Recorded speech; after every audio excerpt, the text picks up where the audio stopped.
بسم اللہ الرحمن الرحیم۔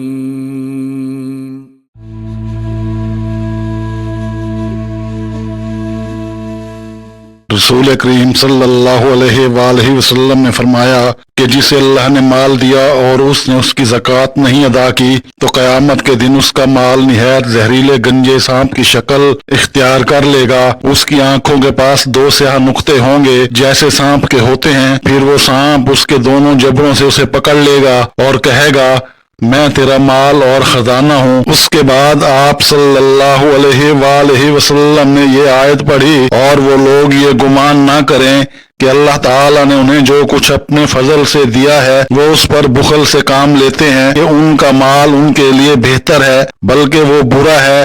جس مال کے معاملے میں انہوں نے بخل کیا ہے۔ قیامت میں اس کا طوق بنا کر ان کی گردن میں ڈالا جائے گا۔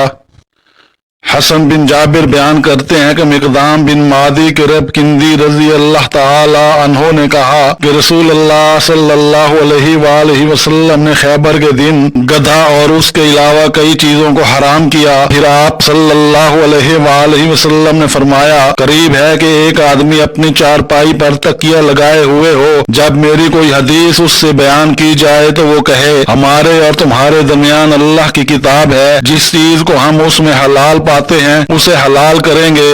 اور جس چیز کو ہم حرام پاتے ہیں اسے حرام کریں گے۔ خبردار، بے شک جو اللہ تعالیٰ کے رسول نے حرام کیا ہے اسی طرح ہے جو اللہ نے حرام کیا ہے۔ رسول اللہ صلی اللہ علیہ وآلہ وسلم نے فرمایا کہ جب تم میں سے کوئی شخص مر جاتا ہے تو اس کا ٹھکانہ اسے صبح و شام دکھایا جاتا ہے، اگر وہ جنتی ہے تو جنت والوں میں اور جو دوزخی ہے تو دوزخ والوں میں، پھر کہا جاتا ہے یہ تیرا ٹھکانہ ہے، یہاں تک کہ قیامت کے دن اللہ تجھ کو اٹھائے گا۔ نبی کریم صلی اللہ علیہ وآلہ وسلم نے فرمایا قیامت آنے سے پہلے مال و دولت کی اس قدر کثرت ہو جائے گی اور لوگ اس قدر مالدار ہو جائیں گے کہ اس وقت صاحب مال کو اس کی فکر ہوگی کہ اس کی زکوٰۃ کون قبول کرے، اور اگر کسی کو دینا بھی چاہے گا تو اس کو یہ جواب ملے گا کہ مجھے اس کی حاجت نہیں ہے۔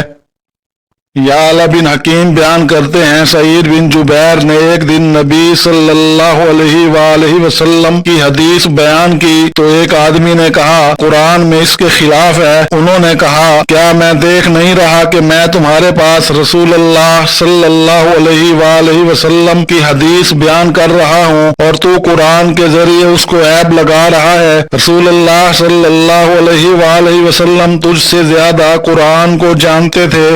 ابن مسعود رضی اللہ تعالی عنہ بیان کرتے ہیں کہ چار چیزیں جو آدمی کو اس کی موت کے بعد دی جاتی ہیں، اس کی تہائی مال جبکہ اس میں اللہ کی فرما برداری کرنے والا ہو، اور نیک اولاد جو اس کے مرنے کے بعد اس کے لیے دعائیں کرے، اور اچھا طریقہ جسے اس نے لوگوں کے درمیان جاری کیا اور اس کی موت کے بعد اس پر عمل کیا گیا، اور 100 آدمی جب ایک آدمی کے لیے سفارش کریں تو ان کی سفارش ان کے متعلق قبول کی جاتی ہے۔